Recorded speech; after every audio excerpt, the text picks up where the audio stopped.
What up, crew? Welcome back to the CineChamber. Today, we're going to be talking about Wuthering Heights, the new movie that's in theaters right now that seems to be pretty popular.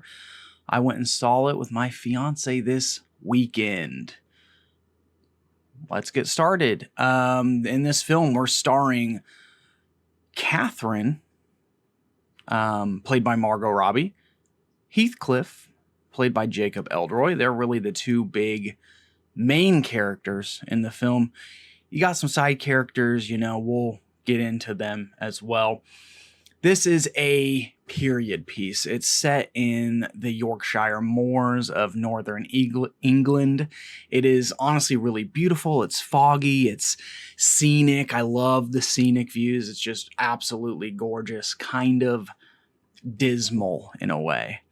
The art style in this movie, the costumes, the cinematography, and the overall production design are spectacular. It's just pretty much stunning and almost dark and not gritty, but solemn. Solemn is a good word. So essentially, this young boy named Heathcliff is being...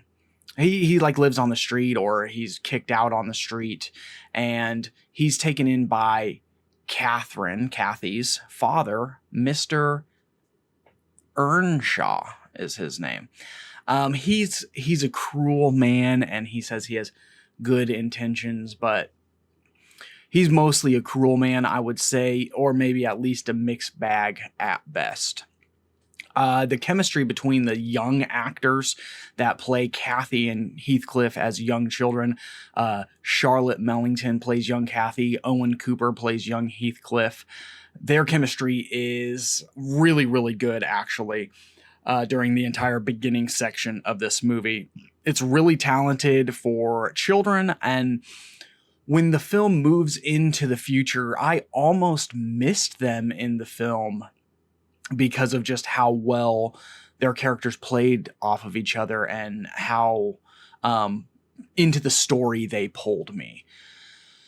So this movie is a romance movie. It's kind of dark. I try not to think too much that Kathy named Heathcliff when her dad took him in, and she named him after her dead brother, and that they basically grew up as siblings, because they're basically the main love story throughout this, even though they were kind of siblings. So in the future timeline, Kathy, this new neighbor moves in. His name's Edgar Linton. He's a very rich man. He buys the land next to theirs, so they have neighbors.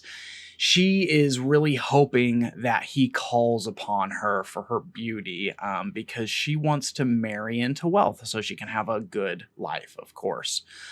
He never calls on her. He never seems to care at all. He seems like, honestly, a pretty introverted man when you do start to see him in the movie, so it makes sense that he never introduced himself. So Catherine and her family, they begin to become very poor because Mr. Earnshaw, her dad, has a gambling addiction. So they just start becoming more and more poor. So Kathy decides to become really bold and go and try to meet Edgar. She does this by almost climbing over his wall at his house, falling and hurting herself. When he goes to investigate, he sees this beautiful woman outside and hurt. He takes her in. He cares for her as she's healing because she sprained her leg, and he basically falls in love with her. A little bit forward in the future, he asks her to marry him because he's so rich. But really, her heart truly loves Heathcliff, the guy that she grew up with, the boy she named. Heathcliff overhears her acceptance of the marriage proposal and is so upset by it that he decides to run away for many years and become wealthy while doing so. He eventually ends up returning. They reconnect while she's a married woman and he is a single rich man. And he and their yearn and their lust for each other becomes basically uncontrollable. That's the gist and setup of the movie that carries out the rest of it. It is honestly pretty suspenseful. There's honestly quite a bit of drama throughout. Again, the scenery is just beautiful. The cinematography is just beautiful. I can't go into much more without too many more spoilers. Basically, everything I told you before then isn't much of a spoiler. It shows that stuff in the trailer for the most part. And yeah, it's a good time. So I want to mention a few things that I really liked or really stood out to me in the movie, at least a part of the house that when she moved into after she was a married woman, that house is like super huge and it's almost so big it's lonely. It's got like that isolationist wealth to the mansion that she lives in. There's when she's introduced to her room, her husband Edgar is like, here's this, I made the color of the room in your bedroom the most beautiful color in the world, which is the color of your skin. And the wall literally looks like her skin. It is creepy as hell, in my opinion. There's also this really cool fireplace in the movie that has all these hands going all the way up to the ceiling. It's really pretty cool. There's a lot of really just stunning rooms inside of the mansion that you see, and with beautiful contrast or beautiful decorative pieces all throughout. A couple other things to mention that is really important. There's some other characters that I didn't even talk about. A character named Isabella, who is the ward living with Edgar Linton before Kathy ever meets him and everything. And her journey in the story is honestly really interesting. She was one of the more interesting characters to me because she's just this really shy, almost pathetic and weak girl that basically almost completely transforms into something else by the end. Then there's another character named Nellie who grew up with Heathcliff and Kathy. She is essentially the bastard child of some rich man, and Mr. whatever, Kathy's dad, Earnshire. Hold on, I gotta look. Earnshaw takes her in as well because he's a good man, right? Even though he's cruel. She's honestly really, really important. She's essentially like an assistant or a servant that lives with Kathy, basically Kathy's entire life. And she has very, very important, impactful parts to the story. All in all, the ending of this movie is very dark. I would not expect a happy ending to this movie in any way, although there is a lot of love in the movie and a lot of lust and a lot of yearning. And so, yeah, it's a romance movie. It's a dark, kind of creepy, kind of hardcore romance movie, but again, kind of.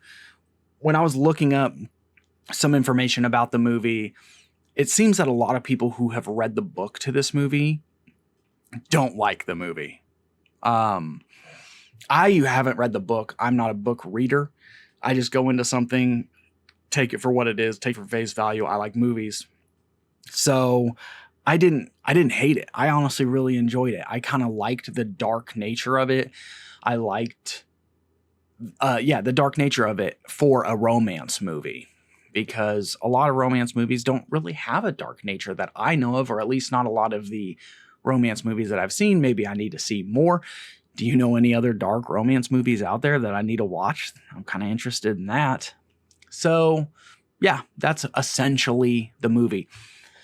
If I was going to rate this movie after leaving the theater, the way I felt about it is it's an 8 out of 10. I would say this movie is for people who want a dark romance movie that has a potentially dark and or sad and or unhappy ending.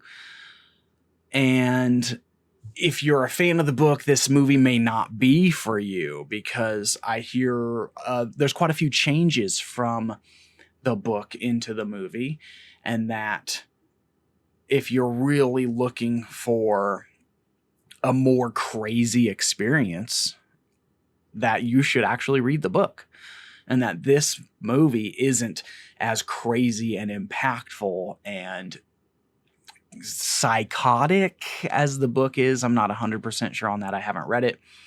Either way, that's what I think. Have you seen Wuthering Heights? I believe there's an old Wuthering Heights movie or show or something that I have never seen either. Maybe I'll be interested in checking that out someday. Romance movies are kind of a mixed bag for me. Some of them are really, really good. I like Pride and Prejudice. I like Jane Austen's other movie. What is it called? It behooves me right now, but whatever. It sounds almost similar to Pride and Prejudice. It's something and something. And then I like The Notebook. As far as a newer kind of romance movie, there's one called The Wrong Paris that I actually kind of liked. I mean, it wasn't a good romance movie at all. It's got Miranda Cosgrove in it. I just kind of liked the concept because it's based around a reality TV show, and the kind of play off of that was funny. So what do you think? Are there other... Sorry, my cat's opening the blind because, you know, I got cats and I love cats. So yeah, is there any other romance movies I should check out? Please let me know. I really appreciate you stopping by, hanging out with me for this review here today. If you liked this movie, or if you want to see more spoiler-free reviews in the future, please subscribe to this channel. We're going to be doing a whole bunch more. We do some other reviews too, some top 10 lists, whatever. If you want to like this video, if you made it all the way this far, I'd really appreciate that. It helps boost the video into the algorithm, because we are a slave to the algorithm here on YouTube. And just leave me a comment. Let me know, hey, I made it all the way to the end, buddy. Or, hey, you should watch this romance movie, buddy. Or, hey, buddy, your review really sucks. Anything, whatever you want to say in the comment, as long as it's, you know, approved by the YouTube moderation system, I'm here for you leaving a comment and talking to me and discussing movies with me. So that's that. That's a wrap. The little video doodads are going to pop up here in a minute. Maybe there's another video over there, playlist or something you want to check out. Maybe you want to see more spoiler-free reviews there, or, you know, more whatever movie this, or whatever is recommended next. I don't know. And either way, there's other good stuff on YouTube. There's probably other people reviewing Wuthering Heights out there. I guarantee it. So either way, have a wonderful, hopefully not dark ending of a day. Peace.